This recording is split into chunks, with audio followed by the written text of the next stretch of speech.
She was a tall, slender girl with black hair, a brain as steady as her own dark eyes, and a history that was nobody's business. She came to Nassau as an agent, no one knew from where. She stood alone and fearless, a woman who would grace any London drawing room. She commanded the respect and homage of this motley throng, and is known in the trade as the Queen of the Bahamas. Hey everyone, I'm Gabbie Heinzelman. And I'm Travis Spangenberg. Welcome to Know Your Onions.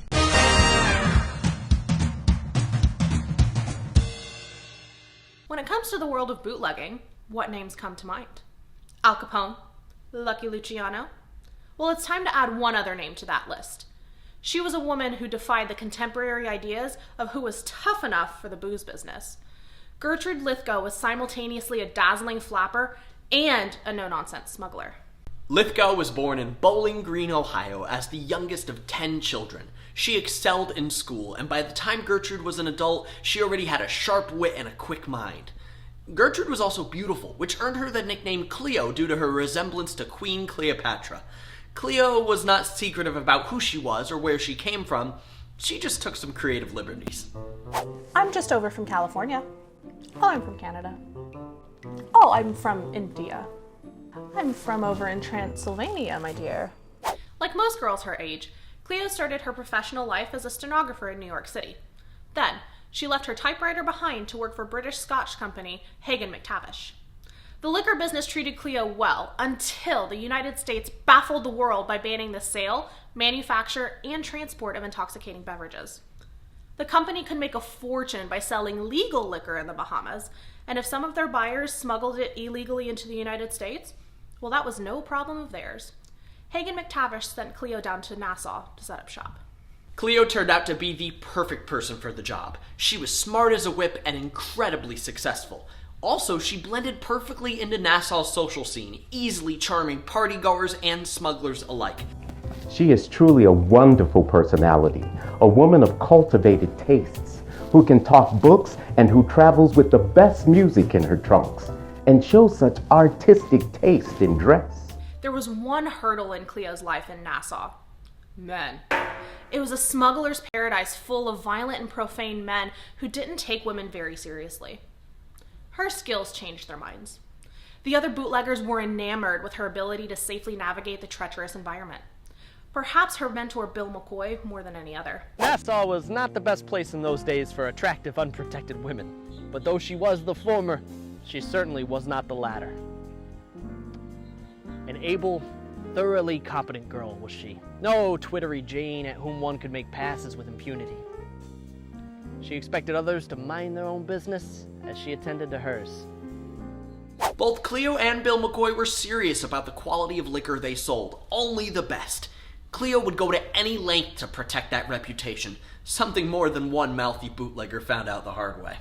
Everyone knows that my liquor is the very best, but for some reason or another, this man thought he would criticize it to other people. I found him in a barber shop with his face lathered, and I just walked right in. Fetched him along to my office, and there, I just warned him. I told him I'd put a bullet through him sure as he sat there, and he went away mighty quick.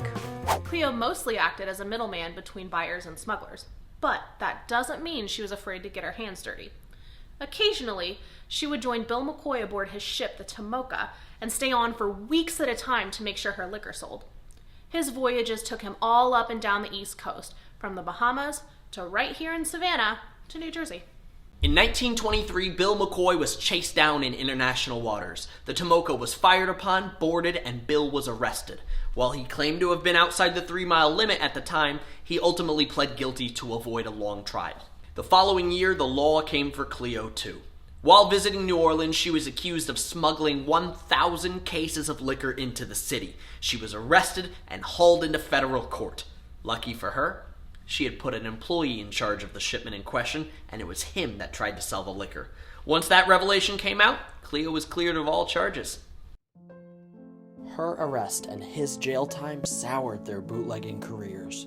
After Cleo's vindication, she went to catch up with her old friend Bill.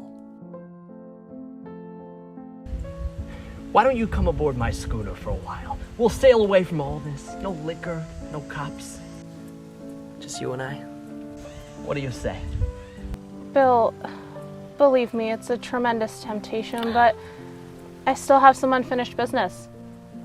Besides, I hardly think it would be proper for me to stay aboard with 3 captains. I won't let you go. Bill, Just promise me, if you must go, you'll take care of whatever you gotta do as soon as possible. We'll meet in Miami. We'll go on a long cruise to the South Seas, just you and me, jogging along as we please. I won't let you go until you promise. it was with reluctance that I compelled myself to wake from those wonderful moments. As I said goodbye with my arms around his neck, I kissed him. All right, Bill. I promise. I never did go back. That was the last time I saw Bill McCoy. They say that when Cleo Lythgoe sailed away from the Bahamas for the final time, the British flag was lowered in her honor. She left the bootlegging business for good, settled in Detroit, and lived comfortably for the rest of her life. In her later years, she wrote down her memories and published her autobiography, The Bahama Queen. She passed away 50 years after leaving the Bahamas at the age of 86. Today, we raise a glass to Cleo Lythgoe, deservedly remembered as the Queen of the Bahamas.